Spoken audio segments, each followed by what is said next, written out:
E aí, pessoal, tudo bem com vocês? Eu espero que vocês estejam maravilhosamente bem. E hoje eu lhes trago uma novidade teórica dentro da defesa siciliana. É isso aí, o xadrez já tem 2000 anos de estudo e ainda estamos encontrando novas linhas de abertura para jogar. E hoje eu vou te mostrar uma linha que Magnus Carlsen jogou contra Wojciech Staszek para destruir a defesa siciliana. Começamos com peão E4, vem peão C5, cavalo C3 é a siciliana fechada, peão D6 e peão D4. Esse lance já é bem esquisito, geralmente numa siciliana fechada se jogaria com peão F4, que seria um ataque Grand Prix, né? Peão G6, cavalo F3 e a posição partiria a partir daí. No entanto, quando se joga peão D4, você está oferecendo ao jogador de pretas a possibilidade de capturar o peão, você tem que retomar de dama e ele ganha um tempo na sua dama. Isso não é uma novidade teórica ainda, porque o Gashimov costumava jogar essa linha, era uma linha da siciliana famosa por conta desse jogador, e aqui seguiria bispo B5, pregando o cavalo ao rei do nosso adversário. Por conta da cravada, ele não pode capturar a dama, né? É um lance ilegal. Então, as pretas têm que descravar. E aí a gente joga bispo toma cavalo. Entrega o par de bispos em troca de uma dama super bem centralizada e uma vantagem de desenvolvimento. Aqui as brancas já desenvolveram duas peças e é a vez das brancas jogarem novamente. Então a gente poderia seguir, digamos, ou com cavalo F3 ou se não com bispo G5. Seria um lance interessante para impedir a movimentação do peão de E com o tempo em cima da dama, certo? No entanto, o Magnus aqui nessa posição, ao invés de jogar o bispo cravando o cavalo, joga dama D2. É um lance que perde o tempo, aceita aí a perda de tempo, mas mantém o bispo de casas claras. Esse lance é muito legal. A ideia é que o jogador de brancas aqui foi lá, perdeu tempo com a dama, voltou a dama para frente do bispo de casas escuras, mas ele tem uma ideia. As brancas vão tirar esse bispo aqui no fianquito.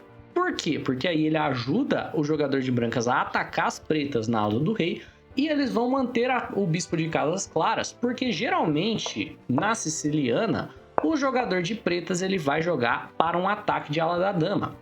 Então, as pretas vão jogar com dama C7, vão jogar com torre C8 e vão jogar com os lances, por exemplo, A6, B5, B4 e vão tentar nos regaçar na ala da dama.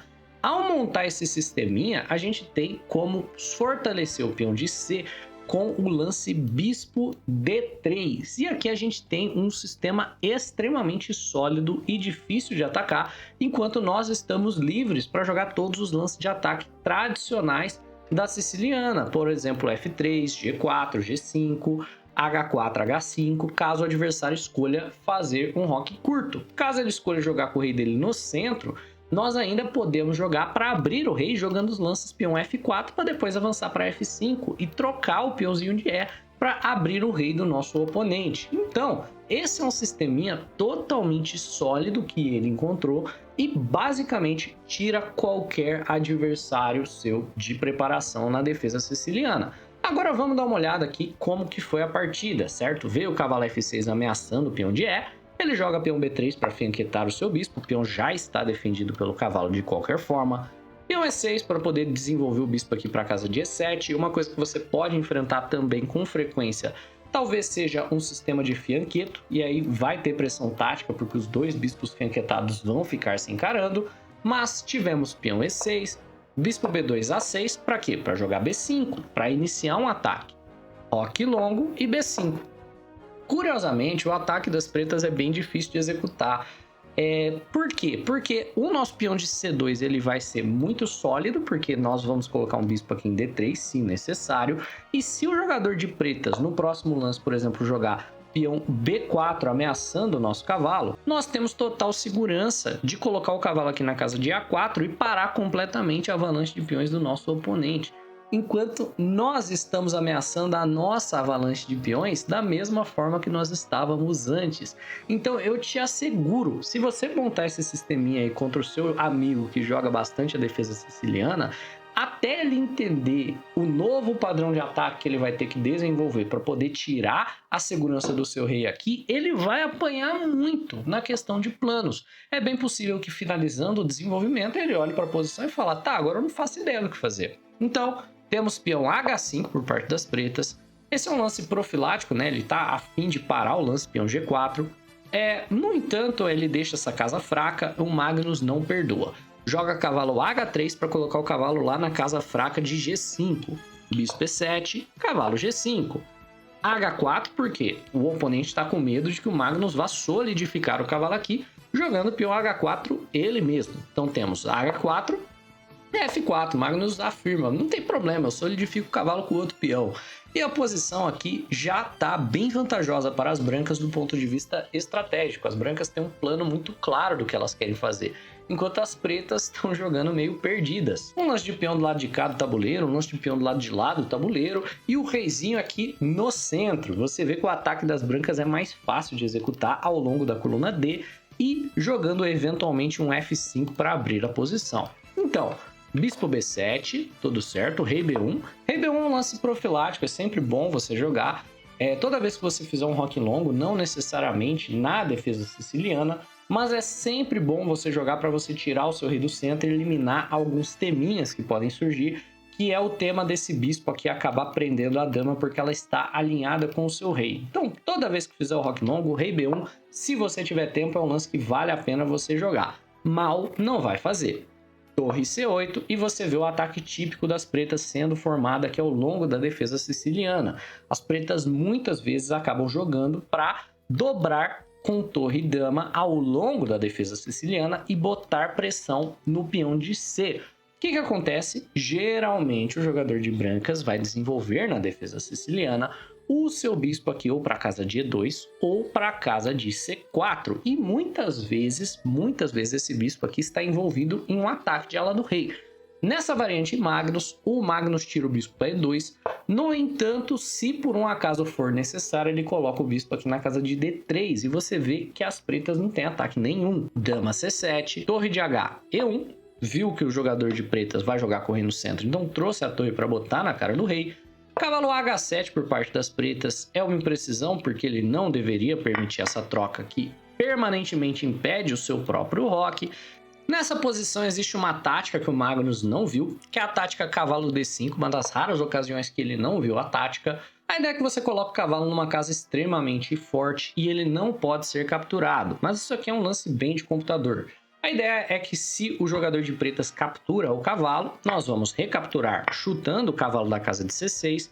E não somente nós estamos aqui numa posição onde o bispo de casas escuras ele estará cravado ao rei, então a ameaça das brancas é botar pressão em cima desse bispo, mas também nós podemos fazer essa pressão de maneira que o bispo acaba ficando preso aqui. Por exemplo, se a gente joga bispo G4, nós estamos liberando um ataque para cima do bispo, uma ameaça que é dobrar torres, por exemplo, e já capturá-lo. Então o jogador de pretas, ao invés de jogar algum lance, por exemplo, tirar essa torre daqui, vai tirar o rei para a casa de F8 para não perder todo o material dele. E agora o bispo não tem mais lance, né? O bispo aqui ele vai ficar preso na posição depois de dama E2. O bispo está cravado a uma ameaça de checkmate na casa de E8, então ele não pode sair daqui. E a gente vai pressionar esse bispo mais e mais. Vamos tomar essa torre, tomar o bispo. E a posição aqui fica perfeitamente ganha para o jogador de brancas em pouquíssimos lances, né? Poderíamos triplicar aqui na coluna E e não tem muito que ele possa fazer para impedir o nosso tipo de jogada aqui, certo? O Magnus não viu esse plano, mas só para demonstrar aqui a beleza da posição, temos ao invés disso o peão G4. Então o Magnus claramente quer jogar o F5, então o G4 é um lance interessante para preparar a ruptura peão F5, que deixaria essa casa fraca para o cavalo. Curiosamente não é necessário, ele poderia só ter colocado o cavalo lá. Temos então o peão toma en passant, abrindo a coluna H, e aqui um momento instrutivo para vocês. O jogador de pretas capturou en passant, abrindo a coluna H, na expectativa de que isso seria bom para ele, uma vez que ele possui uma torre na coluna H. E agora eu lhe digo, não existe briga por coluna aberta para um jogador que não tem torres conectadas. Se as brancas quiserem roubar o controle da coluna H das pretas, basta colocar uma torre lá e capturar a torre do seu adversário e na sequência colocar a segunda torre. Caso o jogador de pretas possuísse torres conectadas, esse não seria o caso. Haveria uma briga pela coluna aberta. Mas como o jogador de pretas nunca fez o rock, nunca conectou suas torres e nunca cumpriu esse princípio básico de abertura, as brancas aqui podem puni-lo simplesmente tomando controle da coluna no momento que quiserem, certo? Bispo F6 por parte das pretas, coloca o bispo aqui numa diagonal para auxiliar ao ataque. E mais importante, acaba colocando pressão nesse cavalo, que agora está ameaçado pelo bispo, mas também está ameaçado pela dama e pela torre através da movimentação do cavalo, ou seja, existem 3 ataques em potencial no cavalo e existem apenas 2 defesas. Isso daí pode ser alvo de táticas, tá? Bispo D3 prepara uma táticazinha por parte das brancas, né? A tática seria a movimentação do peão de E, pegando a torre do jogador de pretas. Torre H8, então, sai da tática. G4, para quê? Para jogar G5, chutar o bispo e na sequência jogar F4 e abrir o rei. Cavalo D4, ó, o cavalo se movimentou. Por consequência, esse cavalo acaba de ser ameaçado mais 2 vezes.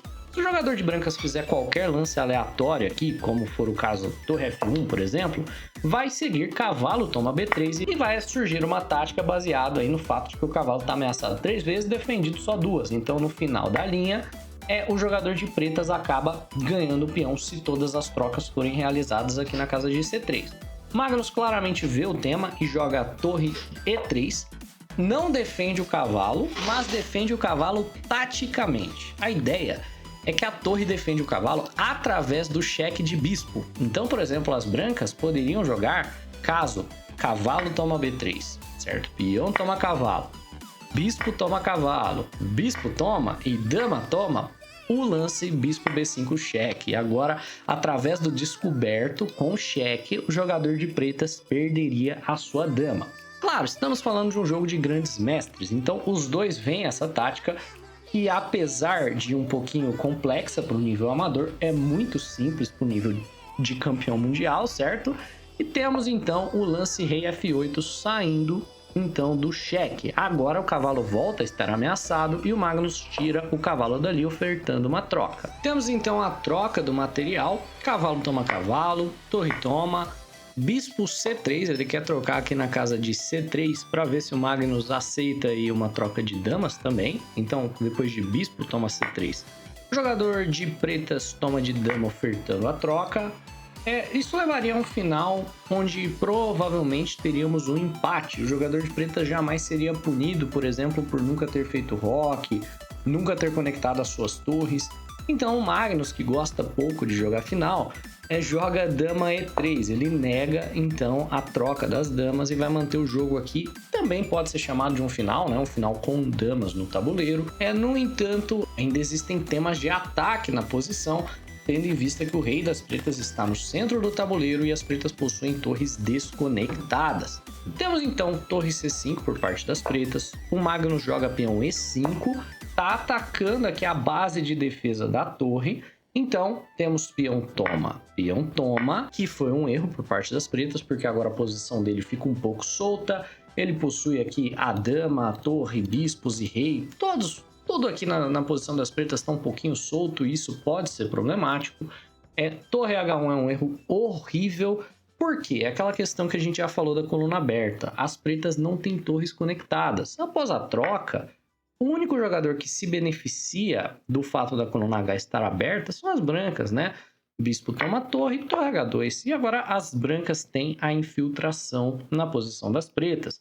O jogador de pretas achou que essa linha seria ok por conta de torre toma E5. A ideia é clara, a dama não consegue sair com o cheque e se a dama sair, na realidade existe um tema de checkmate aqui embaixo, né? Ó, torre E1, checkmate, porque a dama está cortando as casas do rei das brancas. Então parece que capturar aquela torre ali é um erro, né? Parece que no final das trocas, porque o jogador de brancas não tem nenhuma torre controlando a primeira fileira, ele levou a pior. Claro que a gente está falando do Magnus, ele não ia pendurar dessa maneira. Ele primeiro dá um cheque de torre e agora a dama sai com cheque. E aí vai cair o bispo defendendo checkmate. A posição totalmente ganha, tá com uma peça a mais aí o Magnus, então ele vai ter uma vitória muito fácil e o jogador de pretas abandona. É isso, pessoal. Eu espero que vocês tenham curtido esse sisteminha Magnus na Siciliana.